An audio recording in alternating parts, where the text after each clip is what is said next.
For Creamer Media's Polity, I'm Sane Dlamini. Researcher and analyst Professor Raymond Suttner joins me to discuss 25 years of democracy, ruptures and continuities. Welcome, Professor. Thank you. So in the title of your talk, you speak of ruptures and continuities in relation not only to the removal of apartheid, but also the ruling ANC and its allies. Why is this? I think we can understand some things better if we look at what the ANC was and its allies were in the 1980s and before 1994 and what they are today. For example, carrying out revolutionary struggle, insurrection is not the same thing as governing. A lot of us were very busy making South Africa ungovernable, people's power, trying to overthrow the state by arms and other means. Now, we were not thinking about constitutions. The idea of constitutions came, on the one hand, from outside the country, from the ANC's Constitutional Committee around the middle of the 1980s, but inside the country, it was mainly conservative forces who didn't want majority rule. There was this Buthelezi Commission. There were some academics who were pushing for various schemes to prevent majority rule, minority privileges, which they called rights, and things like this. And what I think this has, one of the effects of this has been that we never discussed things like the separation of party and state. So some of the problems that you're having today, that people don't understand the difference between what belongs to the state and what belongs to the ANC, are a result of people not really immersing themselves in what constitutionalism means. Also the intolerance. There was an idea, as Fidel Castro says, in the revolution, anything. Against the revolution, nothing. And there's a sort of intolerance of pluralism, of views other than that of the ruling party. And I think this wasn't what was taught, but it is a result of an incomplete acquaintance with ruling governance, but also constitutionalism. In this column, you also stress that the freedom achieved in '94 was incomplete. Why do you say that? Well, freedom is never complete.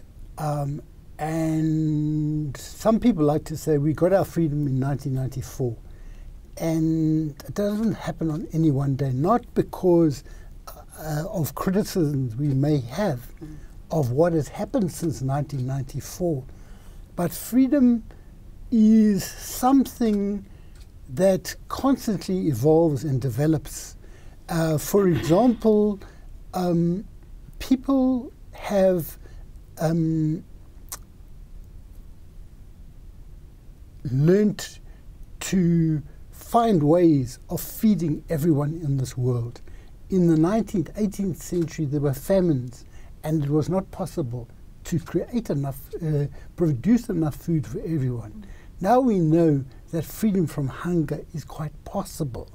If there is hunger, it is because some people are hoarding food or selling it in a way that is unaffordable. So that's one example of how the concept of freedom that they may have had 200 years ago could not include freedom from hunger. It was not possible. Now it is possible. So there's a whole lot of other freedoms. That's why we used to say we want ever-widening and deepening democracy. You speak of the rupture from apartheid, but also continuities of apartheid practices into the present. How can that be when there is democratic, non-racial constitution? Well, the constitution is very admirable, one of the most advanced constitutions in the world.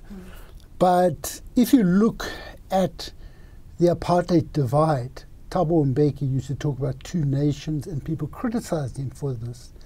But if you look at the concentration of poverty, it is primarily in areas inhabited by black people. And people without houses, people without water. Vugani Mdee had an article, I think, in the Mail and Guardian last week.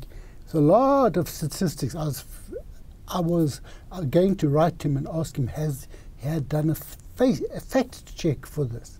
Because very often, 1 million or so of something like houses or water supply has been provided, but in many cases there's been a breakdown, and a lot of people to this day, at this moment, are without clean water. So in that sense, there's a continuity between experiences of black people then and experiences of black people now. Also, I mentioned in the article, if you drive down the road and there's a roadblock, they usually will let me through. But you'll see there cars driven by black people are stopped, black people are on the pavement being searched. They don't usually do that to me. I have been stopped once or twice, but not often. So that is something, there's an idea in people's mind that criminality is associated with being black. And institutionalized racism means that it is part of the way you're trained. And you can be a black person and implement institutionalized racism. Unconsciously, you may think, I'm a black person, but in fact, you're acting out what a white is doing towards black people. And lastly, why do you describe the change in our country as revolutionary? What importance does that label have? You see, I think that a lot of people say that what happened in 1994 was a sellout, there was an elite pact and all of these things. However, to have all people having the vote in South Africa meant that some things changed utterly, in the sense that it was not possible before 1994 to have a constitution that we have. Even if it is imperfect in its application, it is still there, and people still win cases in the courts, in a court that didn't exist before 1994, providing rights that were not available before 1994. So what we have got is a revolution that is incomplete. But all revolutions are incomplete. But I think 1994 represented a very decisive rupture with what went before. And I see that as revolutionary. And you see, Marxists have a particular definition, others have other definitions. I see it, a revolution, as being something that's a fundamental change. Incomplete, some reverses, but it was revolutionary. Thank you, Professor. Thank you. That was political analyst Professor Raymond Suttner speaking to Creamer Media's Polity about 25 years of democracy, ruptures and continuities.